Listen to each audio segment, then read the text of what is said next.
양경 기자, 그 대통령직 인수위원회가 기구 개편 발표를 이제 앞두고 있지 않습니까? 네. 그 박근혜 당선인이 공약으로 내세운 그 ICT 전담부처 설립, 네. 이거를 둘러싸고 그 부서 업계 간 다툼이 좀 있다고요, 지금? 네, 그렇습니다. 바로 어제였죠. 박근혜 대통령 당선인의 정책 자문기구인 국가미래연구원에서 정보통신기술 ICT 분야에서 활약을 펼쳐왔던 이병기 서울대 전기공학과 교수가 ICT 대연합이 주최한 정부 조직 개편 방향 간담회에서 이 지식창조 시대를 견인할 중추기구로 정보방송통신부를 설치해야 한다고 주장했습니다. 작년 9월에 출범한 ICT 대연합은 이동통신 3사와 전직 정보통신부 장관, 차관 등이 서로 모여 만든 민간기구인데요. 이날 이 교수는 파손당한 ICT 생태계를 복구해야 한다며 이 제안 배경을 설명했습니다.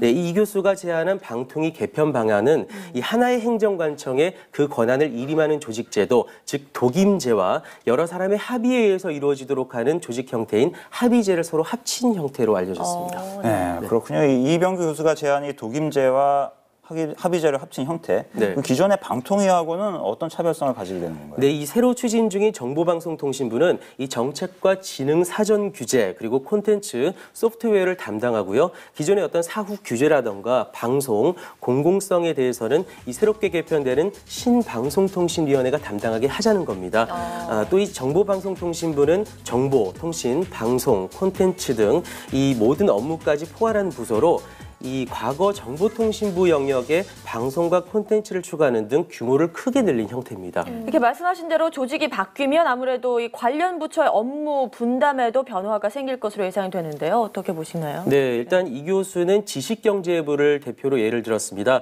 이 산업기능, 이 지식경제부의 산업기능을 완전히 제거를 하고 산업통상과 자원 확보만 맡겨야 한다고 주장했습니다.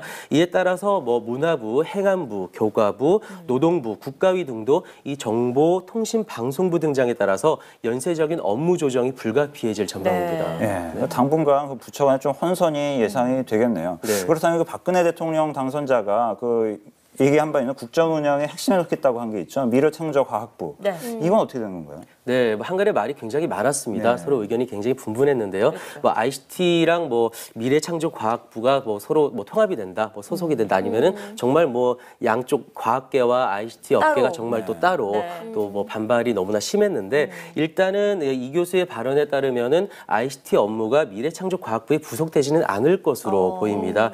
이 교수는 이날 ICT 생태계와 과학기술 생태계는 너무나 다르고 또 이 과학기술과 ICT를 한데 섞는 것은 전혀 다른 콩과 기름을 섞는 격이라며 선을 분명히 그었습니다. 이 ICT와 미래창조과학부에 대해서는요. 지난 2일 스마트쇼에 출연했던 전하진 새누리당 의원의 발언에서도 찾을 수 있는데요. 화면 함께 잠시 보시죠. 그래서 이제 미래창조과학부라는 것은 아까 말씀드린 대로 그런 그 컨트롤 타워로서의 역할. 사실 이 IT가 좀 더 깊이 들어가려면 이게 확 아주 넓은 분야에 아주 잘 스며들 수 있는 것도 중요하지만 또 깊이가 있어야 되고 그것이 또 장기적인 관점에서의 그런 연구 개발도 중요하다고 봅니다. 네. 그래서 그런 부분들을 아마 총괄하고 기획하고 또 각 부처의 이제 그런 업무들을 좀 조정하고 하는 역할 아마 이런 역할을 맡게 되지 않을까 이렇게 생각을 합니다. 네, 이 미래창조과학부는 이 IT 정책을 총괄하는 컨트롤 타워 역할을 한다. 어떤 장기적인 관점에서 지원을 해야 한다. 뭐 이런 발언을 했는데 이 방송이 나갔을 때만 하더라도 사실 이 미래창조과학부와 ICT 업계 간의 어떤 통합 혹은 분리에 대한 이유가 굉장히 분분했거든요. 그렇죠. 그래서 아마 이 전 의원님도 이 전반적인 여론 상황을 고려해서 이 경우의 수를 두고 이 같은 언급을 하셨던 것 같습니다. 조직 개편을 할 때마다 그 반대 의견이 생기기 마련이잖아요. 이번 ICT 전담부처 신설에 대한 우려의 시각도 꽤 있을 것 같은데요. 어떤가요? 네, 그렇습니다. 정부 통신 관료들과 통신 기업들이 어떤 끈끈한 관계를 형성하던 과거 정통부 시절로 되돌아가는 것이 아니냐라는 우려 섞인 시선이 있습니다. 그래서 일부 시민단체들이 이 ICT 전담 부처를 신설하자는 주장을 놓고 그 배경을 의심하고 있는데요. 이 전담 부처 신설만이 유일한 해법은 아니라는 겁니다. 반면 이 ICT 대연합을 지지하는 이 세력들은 일단 박근혜 당선인을 믿어보자라는 분위기가 많은 것 같습니다. 네, 그렇군요. 그 현재 IT 업계의 그 많은 문제들을 해결하기 위해서 정부가 할 일은 분명히 있습니다만 그 전담부처가 없어서 일을 안 하신 건 아닌 것 같은데. 네, 그 요즘 ICT 전담부처 설립을 두고 많은 이야기들이 나오고 있습니다. 새 정부가 어떤 형태로 조직 개편을 할지 조금 더 지켜봐야 될 것 같네요. 네, 양경 기자 수고하셨습니다. 감사합니다.